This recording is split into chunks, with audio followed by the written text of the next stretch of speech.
வீத்திய பிராகவேதான சேஷான் நரவதி வரிகிருத்தம் சுல்கமாதாது காமஹ சுசர்மமரவந்தியம் ரங்கநாதஸ்ய சாட்சாத் துஜகுலதலகம் தம் விஷ்ணு சித்தம் நமாமி.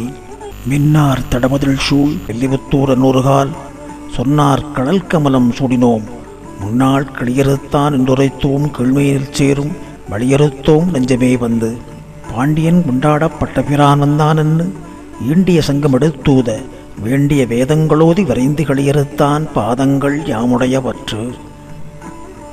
ஆழ்வார்களிலே தலைவர் முதல்வர் என்று அழைக்கப்பெறும் ஸ்தானத்தை கொண்டிருப்பவர் ஸ்ரீ நம்மாழ்வார். அதைப்போல பெரியாழ்வார் என்று அழைக்கப்பெறும் பேறு பெற்றவர் ஸ்ரீவில்லிபுத்தூரிலே அவதாரம் பண்ணின ஸ்ரீ விஷ்ணு சித்தர். மங்களா சாசனத்தில் மற்றுள்ள ஆழ்வார்கள் தங்கள் ஆர்வத்து அளவுதானின்றி பொங்கும் பரிவாலே வெள்ளிபுத்தூர் பட்டபிரான் பெற்றான் பெரியாழ்வார் என்னும் பெயர் என்று உபதேச ரத்னமாலையிலே மணவாள மாமுனிகள் சாதிக்கிறார். மற்ற ஆழ்வார்கள் பகவானிடத்தில் ஞானம் பக்தி வைராக்கியம் மோட்சம் வேண்டுமென பிரார்த்தித்தார்கள். ஆனால் பெரியாழ்வாரோ பகவானிடத்தில் வாத்சல்ய பாவம் கொண்டு பொங்கும் பரிவாலே பெற்றார் இந்த பெயர். அப்படி அந்த பொங்கும் பரிவை எங்கே வெளிப்படுத்தினார் பெரியாழ்வார்? எப்படியெல்லாம் வெளிப்படுத்தி அந்த எம்பெருமானிடத்திலே இருந்து பெரியாழ்வார் என்னும் பட்டத்தை பெற்றார் என்பதைத்தான் நாம் இங்கே பார்க்க போகிறோம். ஸ்ரீவில்லிபுத்தூரிலே முகுந்த பட்டர் பத்மவல்லி என்னும் திவ்ய தம்பதிகள் திருவரங்கப் பெருமானிடத்திலே அளவு கடந்த பக்தி கொண்டவர்கள்.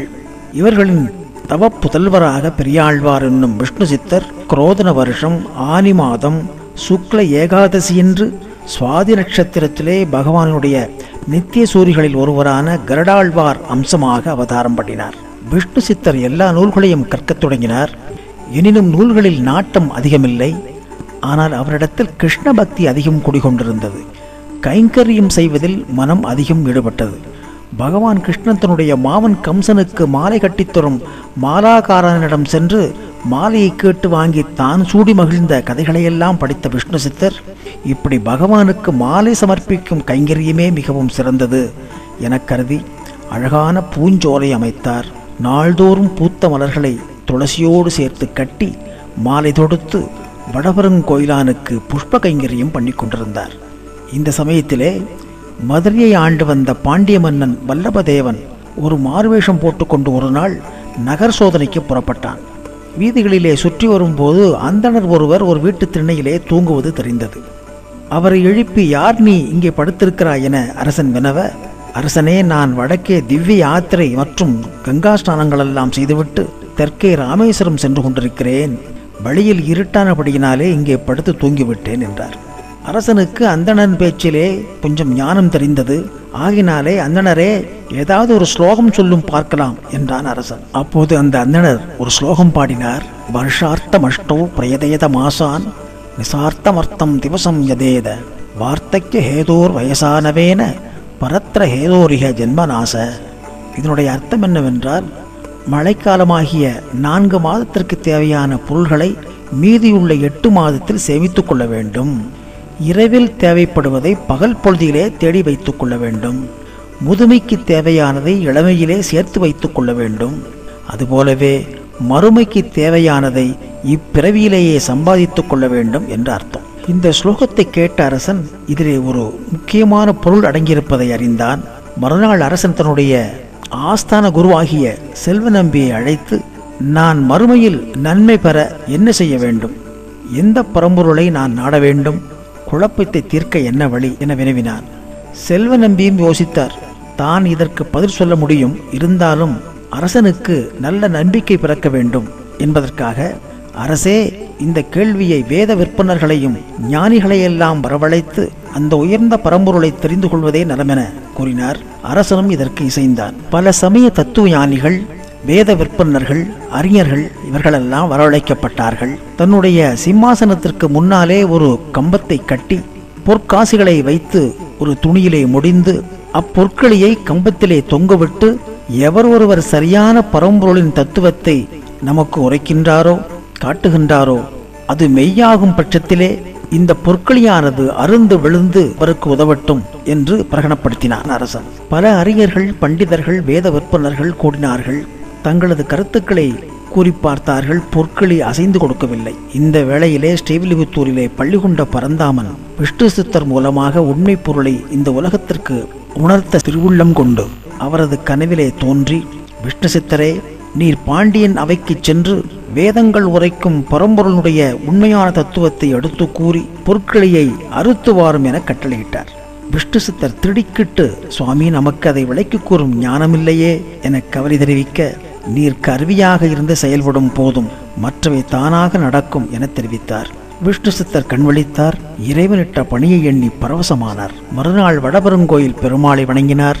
பல்லைக்கில் ஏறி மதுரை நோக்கி அரண்மனைக்கு விரைந்தார்.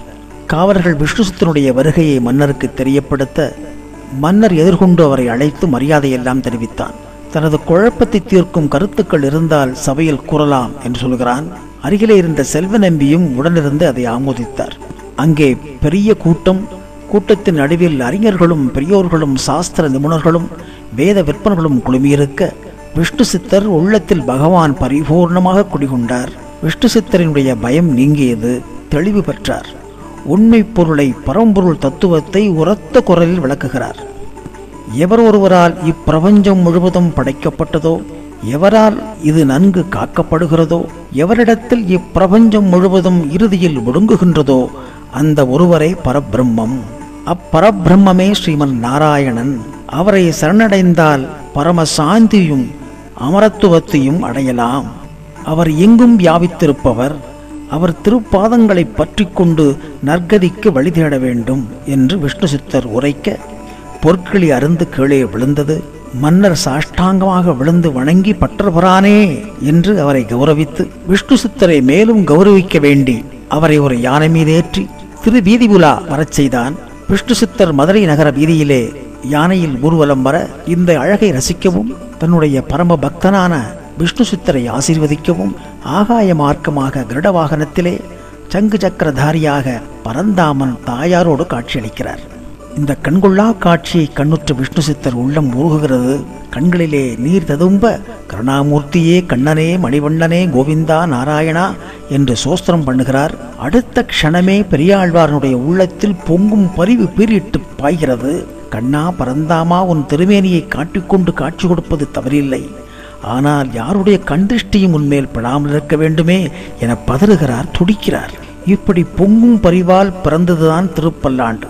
இப்படி பகவானுடைய தரிசனம் கிடைக்கப் பெற்றதும் பொங்கும் பரிவாலே விஷ்ணு சித்தர் திருவாய்மலிருந்து அருளி செய்த பிரபந்த பாசுரங்கள் தான் திருப்பல்லாண்டானது. பல்லாண்டு பல்லாண்டு பல்லாயிரத்தாண்டு பல கோடி நூறாயிரம் மல்லாண்டு தந்தோள் மணிவண்ணா உன் சேவடி செவ்விதிருக்காப்பு படியோமோடும் நின்னோடும் பெரிவின்னி ஆயிரம் பல்லாண்டு வடிவாய் நின் பல மார்பினில் வாழ்கின்ற மங்கையும் பல்லாண்டு வடிவாசொதி வலத்துறையும் சுடர் ஆழியும் பல்லாண்டு படைபோர்வுக்கு முழங்கும் அப்பாஞ்ச சன்னியமும் பல்லாண்டே. பல்லாண்டுகள், பல ஆயிரத்தாண்டுகள், பல கோடி நூறாண்டுகள் இப்படியெல்லாம் பாடுகிறார். முதலிலே பல்லாண்டுகள் என்று ஆரம்பிக்கின்றார். அது போதவில்லை. பல ஆயிரத்தாண்டுகள் என்று சொல்லி பார்க்கிறார். அங்கேயும் திருப்தி ஏற்படவில்லை. அடுத்ததாக பல கோடி நூறாயிரம் ஆண்டுகள் என்று எவரும் எண்ணி பார்க்க முடியாத, எவரும் அந்த இலக்கை எட்ட முடியாத ஆண்டுகளை குறிப்பிட்டு மங்களாசாசனம் பண்ணுகிறார். அழகு பொருந்திய அந்த சிவந்த தாமரை திருவடிகள் மிகவும் ஜாக்கிரதையாக பாதுகாப்பாக இருக்க வேண்டும் என்று சொல்லுகிறார். அடியார்களான எங்களுக்கும் பகவானான உனக்கும் இடையே பிரிவில்லாமல் பல ஆயிரம் ஆண்டுகள் மங்களகரமாக வாழ வேண்டும் என்று சொல்லுகிறார். உனது வர திருமார்பில் அகலகில்லேன் இறையுமென்று வீற்றிருக்கும் மகாலட்சுமி பல ஆண்டுகள் உனக்கு க்ஷேமத்தை கொடுத்து கொண்டு வீற்றிருக்க வேண்டும் என்று சொல்லுகிறார். உனது வலக்கரத்தில் ஒளி வீசுகின்ற சுதர்சன சக்கரமும் யுத்தத்தில் முழங்கும் பாஞ்சசன்யம் என்னும் சங்கும் ஆண்டுகள் பல மங்களத்துடன் விளங்க வேண்டுமென மங்களாசாசனம் பண்ணுகிறார் பெரியாழ்வார்.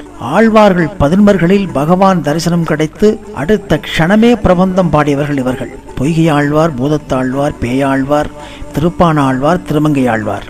அந்த வரிசையிலே பெரியாழ்வாரும் பகவான் தரிசனம் கிடைக்க பெற்றவுடன் பொங்கும் பரிவு ஏற்பட்டு பிரபந்தம் பாடினார். அதுவே திருப்பல்லாண்டாக பெருமாளுக்கு வாழ்த்து பாசுரங்களாக மங்களாசாசனமாகவும் ஆயிற்று. மேலும் யானை மீதிருந்த மணியை கையில் எடுத்துக்கொண்டு தாளம் போட்டுக்கொண்டே பாடுகிறார். இப்படி 12 பாசங்கள் திருப்பல்லாண்டு பாடுகிறார்.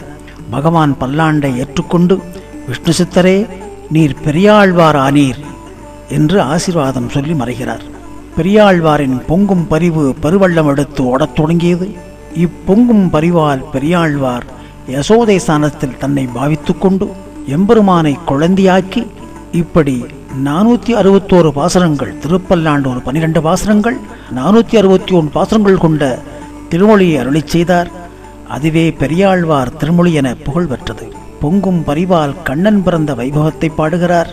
பொங்கும் பரிவால் வளர்ந்த வைபவத்தை பாடுகிறார். வண்ண மாடங்கள் சூழ் திருக்கோட்டியூர் கண்ணன் கேசவன் நம்பி பிறந்ததனில் எண்ணெய் சுண்ணம் எதிரெதிர் துவிவிட கண்ணன் முற்றம் கலந்தடாயிற்றே என்று கண்ணன் பிறந்த வைபவத்தை திருக்கோஷ்டியூர் பெருமாளுக்காக பாடுகிறார். அடுத்ததாக பொங்கும் பரிவால் கண்ணனுடைய நீராட்டல் பாடுகளை எல்லாம் பாடுகிறார். வெண்ணை அலைந்த குணுங்கும் விளையாட புழுதியும் கொண்டு என்று பாடுகிறார். செண்பகப்பூ, மல்லிகைப்பூ, பாதிரிப்பூ, செங்கழுநீர்ப்பூ, புன்னைப்பூ, குறுக்கத்திப்பூ, இருவாட்சிப்பூ, கருமுகைப்பூ என்று இப்படி 8 விதமான பூக்களை சமர்ப்பித்து ஆனந்தம் கொள்கிறார். கண்ணா, நீ பிறந்த பின்னால் எனக்கென்று நான் எதையும் வைத்துக் கொள்வதில்லை. வைத்தனையும் காய்ந்தபாலும் வடிதயிரும் நறுவெண்ணையும் இத்தனையும் பெற்றிலேன் எம்பிரான் நீ பிறந்த பெண்ணே என்று பொங்கும் பரிவை காட்டுகிறார்.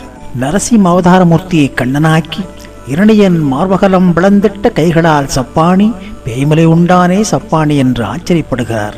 அப்பூச்சி காட்டுகின்றான் அம்மனே, அப்பூச்சி காட்டுகின்றான் என்று குழந்தை பருவத்தை பொங்கும் பரிவால் ரசிக்கிறார். கண்ணன் குழல் ஊதுகிறான், என் கண்ணன் குழல் ஊதுகிறான் வாருங்கள். பறவைகள் குடு துறந்து வந்து மெய்மறந்து அவன் இசையை கேட்கின்றன. பசுக்களெல்லாம் கால் பரப்பி செவிகளை அசைக்காமல் கூர்ந்து கண்ணன் பாட்டை கேட்கின்றன என கண்ணன் குழலிசையை ரசிக்கிறார் பெரியாழ்வார். கண்ணனை திருமாலிருஞ்சோலை அழகனாகவும் ஸ்ரீரங்க ரங்கநாதனாகவும் திருவேங்கடமுடையானாகவும் அனுபவித்து பாடுகிறார். இப்படி எத்தனையோ அத்தனையும் பொங்கும் பரிவாலே திருவாய் மலர்ந்த பாசுரங்கள். பொங்கும் பரிவின் உச்சகட்டமாக இந்த பாசுரத்தை சொல்லலாம். திருப்பதிக்கே லட்டு கொடுப்பதா என்று வேடிக்கையாக சொல்லும் விஷயம்தான் இது. பெருமாளை நன்கு பாதுகாத்து கொண்டிருக்கும் பஞ்சாயுதங்களுக்கே அன்பு கட்டளை இடுகிறார் பெரியாழ்வார். இதுதான் பொங்கும் பரிவினுடைய உச்சகட்டம் என்று கூட நாம் சொல்லலாம். உரகல் உரகல் உரகல் ஒன்சுடர் ஆழியே சங்கே, அறிவரி நாந்தகவாளே அழகிய சாங்கமே தண்டே, இரவு படாமலிருந்த எண்ணர் உலோக பாலியர்கள் பரவேறையா உரகல் பள்ளியறை குறிக்கொண்மின். உரகல் உரகல் உரகல், தூங்காதீர்கள் தூங்காதீர்கள் தூங்காதீர்கள். முதல்ல யாருக்கு சொல்றார்? ஒன் சுடர் ஆழியே சங்கே, ஒன் சுடர் ஆழியே, ஒளிமயமான சுடரை ஏந்திக்கொண்டு பகைவர்களையெல்லாம் அழிக்கும் சக்தி வாய்ந்த சுதர்சன சக்கரமே, அங்கே யுத்த களத்திலே ஒரு பீதியை கிளப்பக்கூடிய ஒரு பாஞ்சசன்னியம் என்னும் சங்கே. அடுத்ததாக சொல்கிறார், அறிவரி நாந்தக வாளே, அறிவரி நாந்தக வாளே, வாளே அறிவு பொருந்திய நாந்தகமே.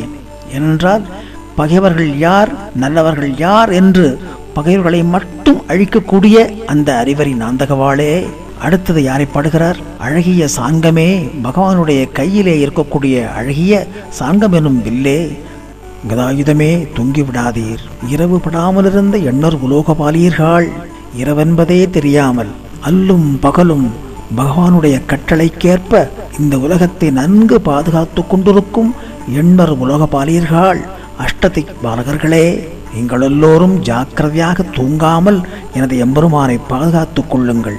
இறுதியாக சொல்கிறார், பறவையறையா உரகல் பக்ஷிராஜனே கருடாழ்வாரே, நீரும் ஜாக்கிரதையாக பார்த்துக்கொள்ளும், கண்ணசந்து விடாதீர். எனது எம்பெருமான் உறங்கிக் கொண்டிருக்கின்றான், பள்ளியறையின் மேல் ஒரு கண்ணை வைத்துக் கொள்ளுங்கள், ஜாக்கிரதையாக பாதுகாத்துக் கொள்ளுங்கள் என்று பஞ்சாயுதங்களுக்கு அன்பு கட்டளை இடுகிறார் பெரியாழ்வார். இப்பேற்பட்ட பொங்கும் பரிவிலே மிகவும் பொங்கும் பரிவு. இந்த பாசுரத்தை நாம் அனுதினமும் நித்திய திருவாராதனம் முடிந்து கோயிலாழ்வாரை திருச்சாத்துகின்ற வேளையிலே நாம் சொல்லுகின்ற பாசுரம் மிகவும் விசேஷமான அற்புதமான பாசுரம். இப்படி பொங்கும் பரிவாலே விஷ்ணு சித்தர் பெரியாழ்வாரானார். அது மாத்திரமா, பூதேவியான ஆண்டாளுக்கு திருத்தகப்பனாரானார். இன்னும் ஏன் பெருமாளுக்கே, அந்த சர்வேஸ்வரனுக்கே மாமனாரானார்.